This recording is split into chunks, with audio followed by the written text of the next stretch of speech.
My guest today is currently studying to become a counselor, specializing in concurrent disorders. She has overcome many difficult challenges in her life, including alcoholism, anxiety, and bulimia. Day to day, she continues to deal with depression, anxiety, and PTSD. Please welcome to the show the resilient and brave Meaghan Webster. Welcome, Meaghan. Hi, Andrew. Thanks for having me. Pleasure. It's so nice to see you. I'm going to start off by saying happy birthday. Thank you so much. Appreciate it. It's super nice of you to do this on your birthday of all days. Just, it's supposed to be a day where people give you gifts, but you're sharing your gifts. So that's super kind. Good karma.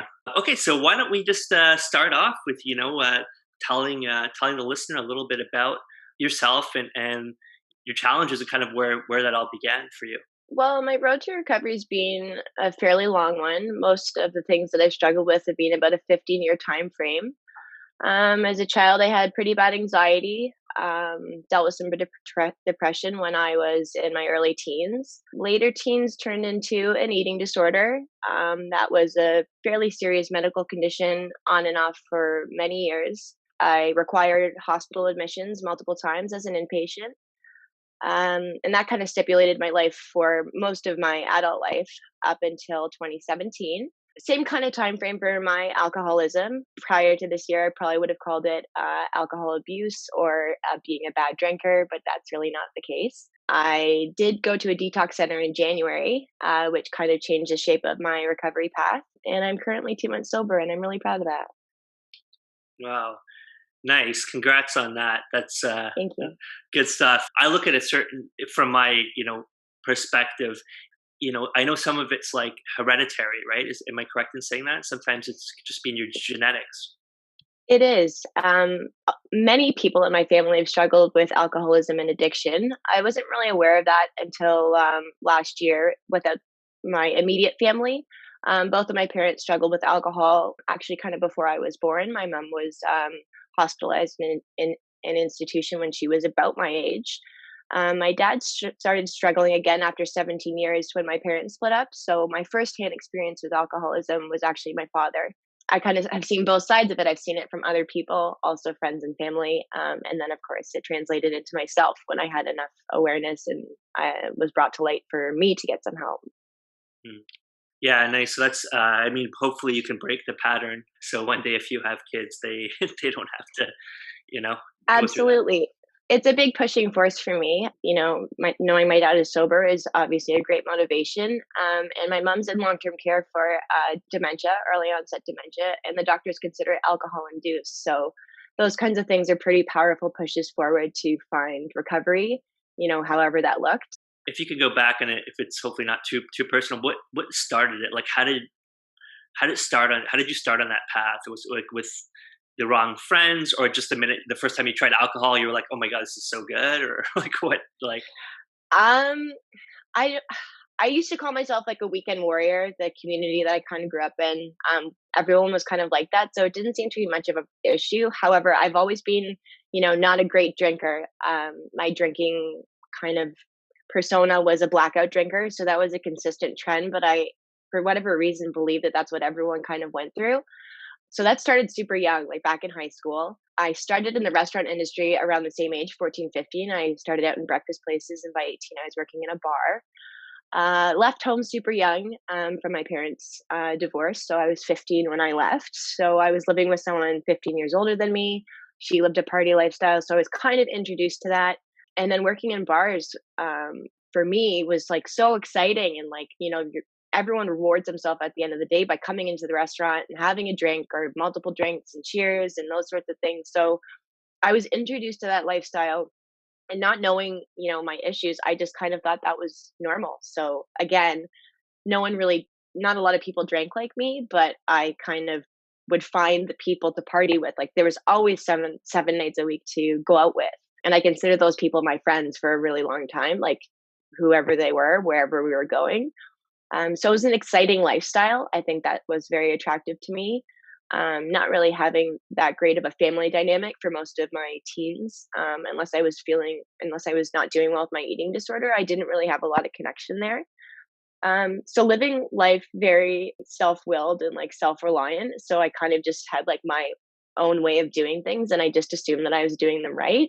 However, in my experience looking back now, when I can reflect, it wasn't exactly healthy. And, reflection's again, like a great motivator to understand where I've come from and, what my life's like today. Yeah, I can only try to imagine like what that would be with the alcohol and the eating disorder, because I know for myself, if I'm going to drink, which is rare, I don't drink too often, but if I'm going to drink, I make sure I eat a lot, because there's Mm, you know what I mean. If I eat a small meal, I'll get the alcohol will hit me way harder, and I'll get yeah. more likely to have a hangover. So I couldn't imagine like having those challenges, and especially they were like overlapping, right? Yeah. Challenges, yeah. So definitely not something I recognized until more recently, but I'm considered anorexia type 2, so I'm anorexic and bulimic. Originally, it was bulimia, and it transitioned into anorexia. So the not eating and then drinking the way that I did, it just kind of catapulted the alcohol to like a different level than like when you kind of mentioned most people. Like you would have dinner and then you might have a glass of wine. Like I wouldn't eat for a day or so, and then I'd go out and power drink at a bar or with friends. So it was only natural that I got to the kinds of states that I did by not fueling my body, in any way, shape, or form that was, appropriate. Mm. And for the listener, could you, Megan, please describe like what it is exactly, like in anorexia and bulimia? Absolutely. So, a bulimia eating disorder involves purging or throwing up. So, either keeping your food for a little while and getting rid of it after a meal. Where anorexia generally is not eating and over exercising to control your weight. Both of them are to control your weight. They're just kind of different facets. Like I said, it was originally bulimia for me, which transitioned later on, like 8 years later, into anorexia. And I couldn't tell you, the reasons behind that, but it just seemed to kind of, take different steps, and it changed its shape over time. Hmm. Crazy challenging times. It's so nice. Like you look so healthy and well and Thank great. you. So, how did you start to identify that this was a problem and that you needed help? And like, who did you go to? And kind of how did that happen? Well, originally, I didn't think I had a problem. So the first time I needed a hospital admission was 2009. It was kind of forced by my parents, by my work, that I had a problem. To be honest, people thought I had an issue with drugs because I had lost such an amount of weight in such a short amount of time. So that was kind of questioned. And then I just kept telling people, like, I'm eating differently, I'm doing things differently, secretly knowing what I was doing. So in 2009, my parents had kind of stepped forward and said, look, like, you really need to get help here. And they started speaking with my family doctor. My family doctor recommended me to an eating disorder clinic in Mississauga through a hospital program. When I started working with them, it was supposed to be an outpatient. So, like, I would go there Monday to Friday, 9 to 5, for therapy and meals. And by the time my hospital admission was coming up to start, I had actually lost so much weight that I needed to be an inpatient. So, I was medically unstable enough to be out on my own terms. So, that was my first inpatient stay. I was there for 5 months. I did fairly well in the program, but in denial completely that I had a problem. And as a people pleaser, I did everything they wanted me to, and I had relapsed within days by leaving because I thought I had a better way. What tools do you use? What things? What kind of advice? And I know you said some before, but what personal things do you use right For me, the first thing I do is call somebody. That's my first go to. And sometimes I can't pick up the phone still because I still get that, like, oh, I shouldn't have that urge to drink, or oh, why am I feeling this way? So sometimes it's just a text, hey, I'm thinking about drinking. And it doesn't mean that I am, it's just the thought, but I'm not allowing that thought to perpetuate in your head, for an hour, all day, kind of stop the process. That's a big part of it. Meditation is a huge part of that as well. So reach out to someone and then do something else, whether it's the dishes or, you go for a walk, call a friend.